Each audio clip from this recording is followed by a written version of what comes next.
తెలంగాణ జాగృతి వ్యవస్థాపకురాలు, మాజీ ఎమ్మెల్సీ కవిత Delhi liquor scam నుంచి బయటపడ్డారు.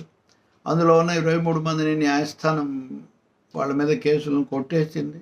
సరే, హైకోర్టుకి వెళ్ళారు, అది వేరే. సహజంగా కవిత తొలిగా స్పందించారు. ఇవన్నీ అసత్యాలు నిలబడదని మేము ముందు నుంచి చెప్తున్నాను. రాజకీయ కక్ష సాధింపుతో కేంద్రం ఇలా చేయటం సరికాదు అని చెప్పారు.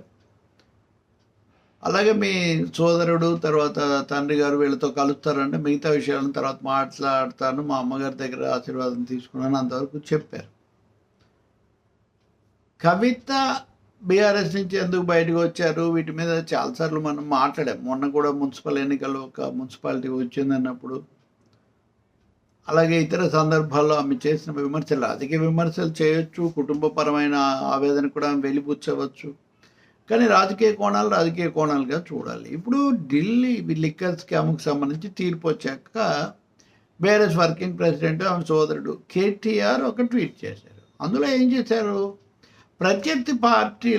ప్రత్యర్థులను వేధించడానికి ఇలా కేసులు పెట్టి చేయటం ఇదంతా సరైనది కాదు. అలా పెట్టడం వల్ల ఢిల్లీ ఎన్నికల్లో ఆప్కు, అలాగే తెలంగాణ శాసనసభ ఎన్నికల్లో మా పైన కూడా ప్రభావం పడింది అన్నారు. నా వల్ల ఓడిపోయామా, అసలు అది జరిగింది పార్లమెంట్ ఎన్నికల ముందు కదా, శాసనసభ ఎన్నికలప్పుడు నేను అరెస్ట్ కాలేదు కదా, దానివల్ల ఓడిపోయామని ఎలా చెప్తారని కవిత ఇప్పుడు ఆగ్రహం వెలిబుచ్చుతున్నారు. ఆమె తనను తాను సమర్థించుకోవటము, పార్టీ మీద తన విమర్శలు చేయటం వరకు ఓకే, ఎవరికి అభ్యంతరం లేదు. అలాగే ఓడిపోవడానికి ఇతర కారణాలు ఉన్నాయి, అహంభావము, ప్రజలకు దూరం కావటము, ఇట్లాంటివి అవన్నీ కూడా నిజమే అయ్యుండొచ్చు. కానీ ఈ కేసు లిక్కర్ స్కామ్ అనే దాంట్లో కేసీఆర్ కుటుంబం ఉంది, ముఖ్యంగా కవిత ఉన్నారని ఒక సుదీర్ఘంగా జరుగుతూ వచ్చిన ప్రచారం ప్రభావం ఏమీ ఉండదు రాజకీయాల్లో. ఆప్ మీద అయినా అంతే కదా, ఆప్ మీద ఉండడం నిజమైనప్పుడు, ఇప్పుడు ఉదాహరణకు కేజ్రీవాల్, మేము అప్పుడు ఓడిపోవడానికి దీనికి కారణంగా ఓడిపోయాము, ధైర్యం ఉంటే మోదీ గారు ఇప్పుడు ఎన్నికలు పెడతారా ఢిల్లీలోనే ఆయన సవాల్ చేస్తున్నారు. మరి ఏ విధంగా ఆప్ చేస్తుందో బీఆర్ఎస్ కూడా ఆ విధంగానే చేయాలి కదా. అరెస్ట్ కావడం ఒకటే కాదు కదా సమస్య, అంశమే చాలా కాలం జరుగుతూ వచ్చింది. అసలు కవితను ఎందుకు అరెస్ట్ చేయలేదు అని సవాల్ చేస్తూ వచ్చే ఇతర పార్టీలు, ప్రతిపక్షాలు అప్పుడు. కాబట్టి కేటీఆర్ మీద ఇతర విమర్శలు చేయొచ్చేమో, కానీ ఈ లిక్కర్ లేని దాంట్లో మా పార్టీని వాళ్ళని ఇరికించటం అన్నది మా అవకాశాలను, ఎన్నికల్లో మా విజయాలను దెబ్బతీసిందని ఆయన అన్నదాన్ని ఎందుకు ఆక్షేపించడం, అందులో నాకేం ఔచిత్యం, దాన్ని కూడా లేదని చెప్పడం, నా వల్ల ఓడిపోవటం, మీ వల్ల కాదు మోదీ వల్ల. అలాగే వాళ్ళు త్రిశూల వ్యూహం అని చెప్పి ప్రతిపక్ష ప్రభుత్వాలను వేధించటం వల్ల, వాళ్ళకి సంబంధించిన ముఖ్యమంత్రుల కుటుంబాలు వెంటాడటం వల్ల ఇది జరిగిందని దేశమంతా ఉన్న అభిప్రాయం. మీరు కూడా చెప్పారు, మీరు కూడా చెప్తున్నారు కక్ష సాధింపు సరికాదని. ఇప్పుడు మిమ్మల్ని ఆ రోజు అరెస్ట్ చేసినప్పుడు మిమ్మల్ని బీఆర్ఎస్ నాయకురాలుగానే కదా అరెస్ట్ చేశారు, కేసీఆర్ కుమార్తెగానే కదా అరెస్ట్ చేశారు. ఇప్పటిలాగా మీరు అప్పుడు ప్రత్యేకంగా లేరు కదా.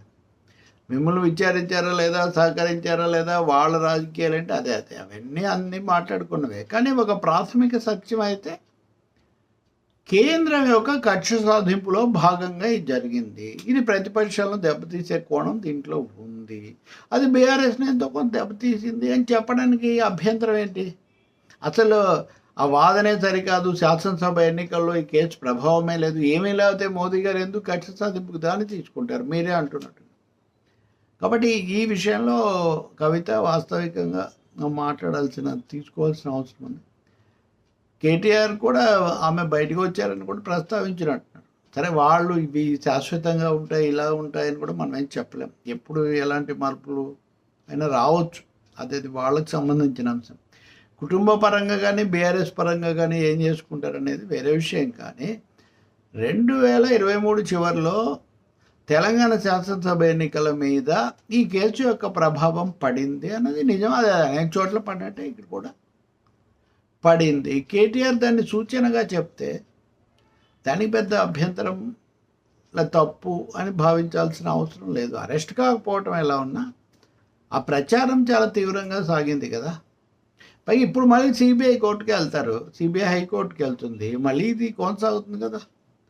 కాబట్టి అది ఒక్కసారి తుడిచేసినట్టుగా ఆ రోజే మొదలైంది, అంతకుముందు లేదు, తర్వాత లేదు అని ఎలా చెప్పగలుగుతాం? ఏ మేరకు లిక్కర్ స్కామ్లో అరెస్టు ఇవన్నీ జరిగాయో అప్పటికైతే బీఆర్ఎస్ నాయకురాలుగానే మీరు ఉన్నారు కదా, తర్వాత కూడా ఉన్నారు కదా చాలా రోజులు. ఇదే కారణాల వల్ల మీరు బయటకు వచ్చి ఉండొచ్చు. అలాగే మీ పట్ల వాళ్ళ స్పందన సరిగ్గా లేదు ఆ సమయంలో. బీఆర్ఎస్ యొక్క సోషల్ మీడియా మీ బాధను, మీ పరిస్థితిని, సమస్యను సరిగ్గా ప్రతిబింబించలేదని మీరు ఆరోపిస్తున్నారు. తప్పకుండా మీరు ఆ పని చేయొచ్చు, అది వేరే అంశం.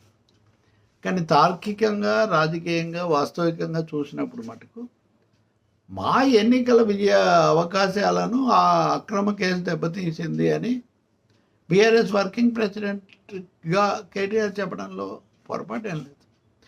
ఇతర చక్కదిద్దుకోవడాలు, ఆత్మవిమర్శలు, ప్రక్షాళనలు ఏం చేసుకుంటారనేది అది వేరే అంశం.